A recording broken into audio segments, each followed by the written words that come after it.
Bugun men sizga juda muhim masalani tushuntirib beraman. 1 iyuldan boshlab kimlarning daromadi oshishi mumkin? Kimlar qo'shimcha to'lov oladi? Kimlar esa bu xabardan noto'g'ri umid qilib qolmasligi kerak. Ayniqsa, har bir kishiga 3.500 ming so'm berilar ekan degan gaplar tarqalayotgan bo'lsa, bu ma'lumotni albatta oxirigacha eshitib chiqing. Chunki bunday xabarlarda eng katta xato shuki, odamlar sarlavhani ko'radi, lekin kimga? Qanday shart bilan, qaysi hujjat asosida berilishini bilmaydi. Men bugun buni oddiy tilda, aniq misollar bilan tushuntiraman. Hozirning o'zida kanalga obuna bo'ling, like bosib qo'ying. Chunki bunday moliyaviy yangiliklar har bir oilaning byudjetiga bevosita ta'sir qiladi. Avval qanday edi? Odatda davlat tomonidan beriladigan pensiya, nafaqa, ijtimoiy yordam, kompensatsiya yoki ish haqi oshirilishi haqida xabar chiqqanda, ko'pchilik buni hamma bir xil pul oladi deb tushunadi. Aslida esa unday emas. Har bir to'lovning o'z manbasi, o'z tartibi, o'z mezoni bor. Pensiya yoshdagi fuqaro pensiya oladi. Nogironligi bor shaxs alohida nafaqa oladi.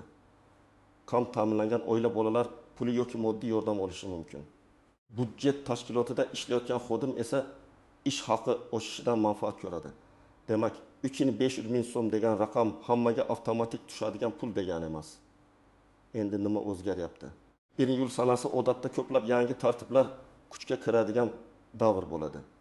Minimal ish haqi, bazaviy hisoblash miqdori, pensiya hisob kitobi, ayrim toifalarga beriladigan ustamalar yoki kompensatsiyalar qayta ko'rib chiqilishi mumkin. Shu sababli internetda kim eng ko'p oladi, kimga qo'shimcha pul tushadi, qaysi oilalar yutadi degan savollar ko'payadi. Men ekspert sifatida shuni ta'kidlayman. Har qanday pul masalasida birinchi savol qancha beradi emas, kimga nima uchun, qaysi hujjat asosida beradi bo'lishi kerak. Agar siz oddiy ishchi bo'lsangiz, siz uchun eng muhim narsa ish beruvchi maoshingizni yangi tartibga moslab hisoblayaptimi yoki yo'qmi? Agar siz pensioner bo'lsangiz, pensiyangiz qayta hisoblanadimi yoki faqat ayrim ustamalar oshadimi? Shuni bilishingiz kerak. Agar sizning oilangiz kam ta'minlanganlar ro'yxatida bo'lsa, sizga berilayotgan yordam miqdori, muddatlari va qayta ariza topshirish vaqti muhim. Agar sizda nogironlik guruhi bo'lsa, unda nafaqa, dori-darmon kompensatsiyasi, parvarish puli yoki boshqa imtiyozlar alohida tekshiriladi. Endi batafsil tushuntiraman. Birinchi toifa bu budjet tashkilotlarida ishlaydiganlar, o'qituvchilar, shifokorlar, bog'cha xodimlari, davlat idoralaridagi mutaxassislar, madaniyat xodimlari va boshqa davlat sektoridagi ishchilar. Agar ish haqi miqdorlariga o'zgartirish kiritilsa, bunday xodimlarda oylik maosh oshishi mumkin. Lekin bu oshish har bir xodim uchun bir xil bo'lmaydi. Chunki maosh, lavozim, stavka, razryad, ustama ish staji, malaka toifasi, tungi navbatchilik, qo'shimcha yuklama kabi omillarga bog'liq. Masalan, bir maktab o'qituvchisi 2 stavkada ishlaydi va uning qo'lga tegadigan maoshi 3.800 ming so'm bo'lishi mumkin. Ikkinchi o'qituvchi esa 5 stavka. Sinf, rahbarlik va daftar tekshirish qo'shimchalari bilan 5.500 ming so'm olishi mumkin. Agar umumiy koeffitsient oshsa, birinchi o'qituvchining o'sishi 30 ming so'm atrofida bo'lishi, ikkinchisining o'sishi esa 5 ming so'mdan ko'proq bo'lishi mumkin. Shuning uchun hamma 3.500 ming so'm oladi deyish noto'g'ri. To'g'ri savol, mening lavozimim bo'yicha qayta hisob-kitob qancha bo'ladi degan savol. Ikkinchi toifa pensionerlar. Pensiya masalasida ham juda ko'p tushunmovchilik bo'ladi. Pensionerning pensiyasi avval ishlagan yillari, ish haqi tarixi, pensiya turi va qonunda belgilangan minimal chegaralarga bog'liq. Agar pensiyalar indeksatsiya qilinsa, ya'ni narxlar oshishi hisobga olinib ko'tarilsa, ko'pchilik pensionerlarning oylik tushumi ortadi. Lekin kimdir 1 ming so'm ko'proq olishi mumkin. Kimdir 2 ming so'm. Kimdir esa bundan ham ko'proq. Chunki pensiya bazasi bir xil emas. Misol uchun, bir otaxon 1.100 ming so'm pensiya olayotgan bo'lsa, oshirishdan keyin u 1.200 ming yoki 1.200 ming so'm atrofida olishi mumkin. Boshqa bir pensioner avval yuqori maoshli ishda ishlagan bo'lsa va 3.200 ming so'm pensiya olayotgan bo'lsa, uning oshishi nisbatan kattaroq ko'rinishi mumkin. Ammo bu hamma pensionerga 3.500 ming so'm qo'shiladi degani emas. 1.500 ming so'm ayrim hisob kitoblarda umumiy daromad, maksimal kompensatsiya, bir martalik yordam yoki ma'lum shart bajarilganda chiqadigan summa bo'lishi mumkin. Uchinchi toifa kam ta'minlangan oilalar. Bu yerda eng muhim narsa ijtimoiy himoya yagona reyestri orqali oilaning daromadi, tarkibi, mulkiy, yashash sharoiti va boshqa ma'lumotlar tekshiriladi. Agar oilada 3 nafar bola bo'lsa, ota vaqtincha ishsiz bo'lsa, ona bolaga qarayotgan bo'lsa, ijara to'lovi bo'lsa, bunday oila yordam olish imkoniyatiga ega bo'lishi mumkin. Lekin agar oilaning nomida qimmat avtomobil, katta daromad, bir nechta uy yoki rasmiy daromad yashirilgan holat aniqlansa, ariza rad etilishi mumkin. Keling, hayotiy misol olaylik. Bir oilada ota 200 ming so'm maosh oladi. Ona ishlamaydi. 2 farzand maktabda o'qiydi. 3-farzand bog'chaga boradi. Oila ijarada yashaydi. Bunday holatda oilaning har bir a'zosiga to'g'ri keladigan daromad past bo'lsa, bolalar puli yoki moddiy yordam tayinlanishi mumkin. Ammo shu oilaning nomida ikkinchi uy yoki qimmat mashina bo'lsa, tizim avtomatik ravishda buni ko'rib, yordamni bermasligi mumkin. Demak, huquq faqat pul yetmayapti degan gap bilan emas. Hujjat va tizimdagi ma'lumot bilan tasdiqlanadi. 4-toifa nogironligi bo'lgan shaxslar va ularni parvarish qilayotganlar. Bu toifa bo'yicha to'lovlar juda ehtiyotkorlik bilan tekshirilishi kerak. Chunki nafaqa, pensiya, parvarish puli, reabilitatsiya vositalari, dori-darmon imtiyozlari, transport yoki kommunal kompensatsiyalar alohida tartibda yuritiladi. Bir inson nogironlik nafaqasini olsa, bu uning avtomatik ravishda barcha yordamlarni oladi degani emas. Har bir yordam uchun alohida mezon bo'lishi mumkin. Masalan, birinchi guruh nogironligi bor fuqaro doimiy va parvarishga muhtoj bo'lsa, unga qarovchi shaxs uchun ham ma'lum to'lov yoki imtiyoz ko'zda tutilgan bo'lishi mumkin. Lekin qarovchi rasmiy ro'yxatdan o'tmagan bo'lsa, tibbiy xulosa muddati tugagan bo'lsa yoki hujjatlar yangilanmagan bo'lsa, pul kechikadi. Shuning uchun men har doim aytaman, nafaqa va yordam olishda eng katta dushman bu beparvolik. Oldin olardim, endi o'zi tushaveradi deb yurish xavfli. Hujjat muddati, ariza sanasi, bank kartasi holati doim tekshirilishi kerak. 5-toifa ishsizlar va ish izlayotganlar. Ayrim hollarda kasbga o'qitish, subsidiali ish o'rni, tadbirkorlik boshlash uchun yordam. Asbob uskunaga kompensatsiya yoki o'zi band qilish bo'yicha imtiyozlar berilishi mumkin. Bu ham har bir ishsizga naqd pul beriladi degani emas. Masalan, siz tikuvchilik, sartaroshlik, payvandlash, kompyuter xizmatlari yoki qishloq xo'jaligi bo'yicha ish boshlamoqchi bo'lsangiz, mahalladagi hokim yordamchisi, bandlik bo'limi yoki tegishli platformalar orqali ariza berishingiz mumkin. Pul ko'pincha qo'lga naqd berilmaydi. Balki uskuna sotib olish, o'qish xarajatini qoplash yoki loyihani moliyalashtirish shaklida ajratiladi. Agar bir yigit ish topolmay yurgan bo'lsa va u payvandlash kursiga yozilsa, davlat uning o'qishi uchun ma'lum summani qoplashi mumkin.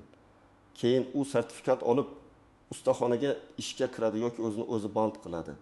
Bu holatda real foyda bir martalik 3500 ming so'mdan ham kattaroq bo'lishi mumkin. Chunki odam barqaror daromad manbasiga ega bo'ladi. Lekin agar u faqat pul berishsin deb ariza topshirsa, aniq reja, hujjat va maqsad bo'lmasa, natija chiqmasligi mumkin.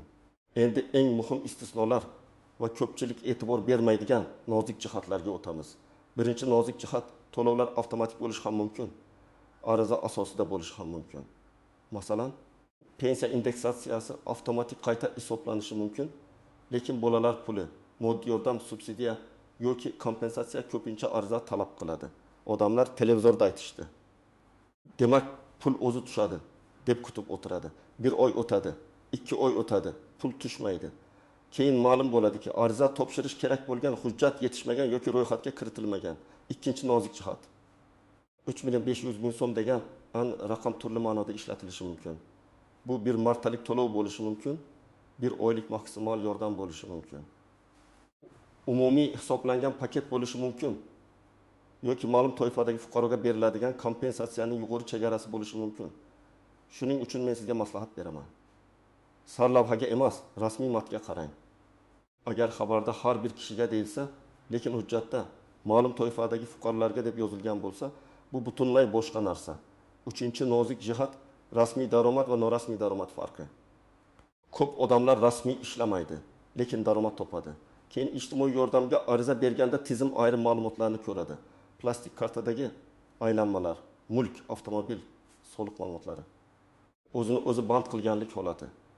Agar daromad yashirilgan bo'lsa, keyinchalik yordam qaytarib olinishi yoki ariza rad etilishi mumkin. Men ekspert sifatida buni juda jiddiy aytaman. Davlat yordamiga ariza berayotganda ma'lumotni yashirish foyda emas. Xavf 4-nozik jihat bank kartasi va hisob raqami. Juda ko'p holatda pul tayinlangan bo'ladi, lekin odam ola olmaydi. Sababi karta muddati tugagan, karta bloklangan, bank rekvizitlari noto'g'ri, fuqaroning pasport ma'lumotlari yangilangan, lekin bankda eski ma'lumot turibdi. Ayniqsa ID karta olganlar yoki familiyasi o'zgargan ayollar bankdagi ma'lumotlarni yangilamasa, to'lovlarda muammo chiqishi mumkin. Shuning uchun pul tushmayotgan bo'lsa, faqat mahallani ayblashdan oldin bank kartangizni ham tekshiring. 5-nozik jihat ro'yxatdan o'tgan manzil va haqiqiy yashash joyi. Ba'zan oila bir tumanda ro'yxatda turadi, lekin boshqa tumanda ijarada yashaydi. Yordam olishda qaysi mahalla, qaysi tuman, qaysi ijtimoiy xodim mas'ul bo'lishi masalasi chalkashadi. Agar siz haqiqiy yashash joyingiz bo'yicha yordam so'ramoqchi bo'lsangiz, ijara shartnomasi, vaqtincha ro'yxat yoki mahalla ma'lumotnomasi kerak bo'lishi mumkin. Bu hujjatlar bo'lmasa, ariza ko'rib chiqilishi cho'ziladi. 6-nozik jihat. Bir oilada bir nechta to'lov bo'lsa, ularning bir-biriga ta'siri. Masalan, oila bo'lar puli olayotgan bo'lsa, keyin ota rasmiy ishga kirsa va maosh oshsa, keyingi qayta tekshiruvda oilaning yordam olish huquqi o'zgarishi mumkin. Yoki pensioner qo'shimcha ishlasa, ayrim to'lovlar hisobida bu daromad sifatida ko'rilishi mumkin. Bu har doim ham yordam to'xtaydi degani emas, lekin hisob-kitobga ta'sir qiladi. Shuning uchun har bir daromad o'zgarishini e'tiborga olish kerak. 7-nozik jihat. Firibgarlardan ehtiyot bo'lish.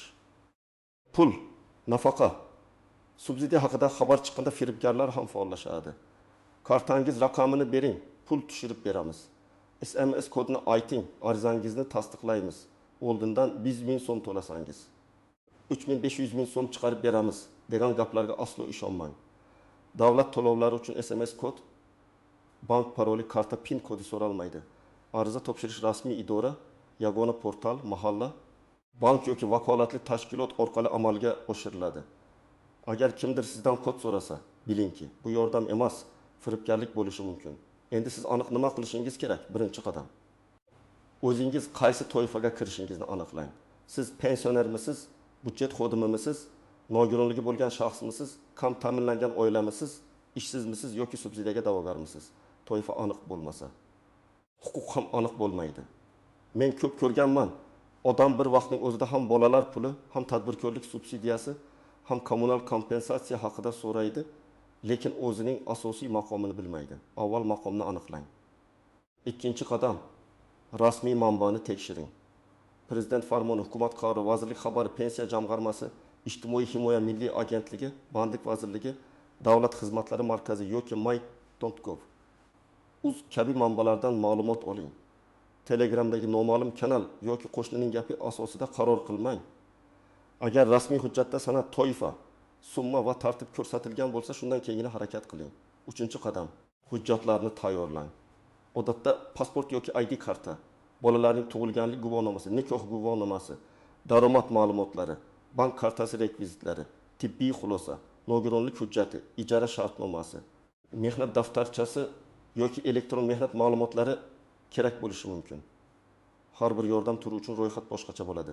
Hujjatlarni oldindan tayyorlasangiz, ariza tezroq ko'rib chiqiladi. 4-qadam. Mahalla yoki tegishli idoraga aniq savol bilan boring. Menga pul beriladimi deb umumiy so'ramang.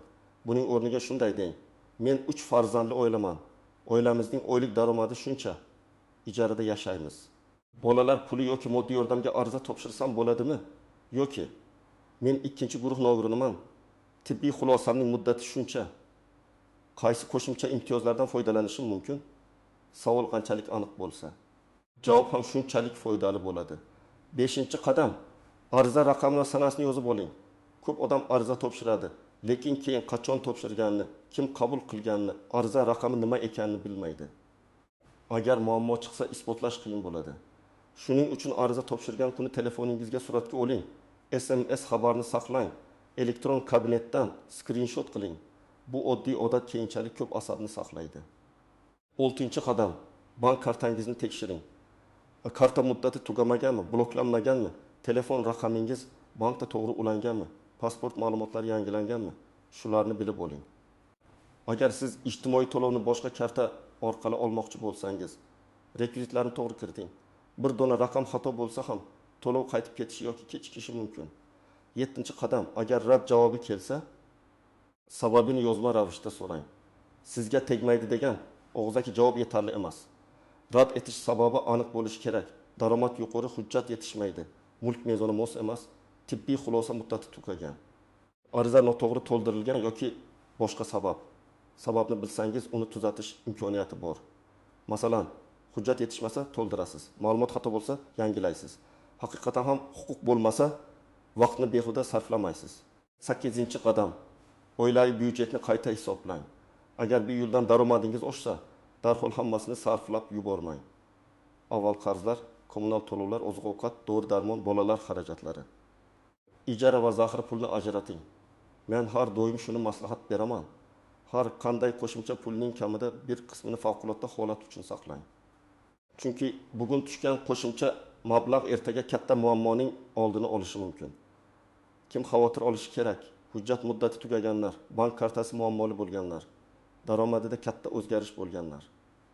Ijarada yashab ro'yxat masalasi hal qilinmaganlar, nogironlik qayta ko'rigidan o'tish kerak bo'lganlar va ijtimoiy yordamga ariza muddatini o'tkazib yuborganlar albatta tekshirish kerak.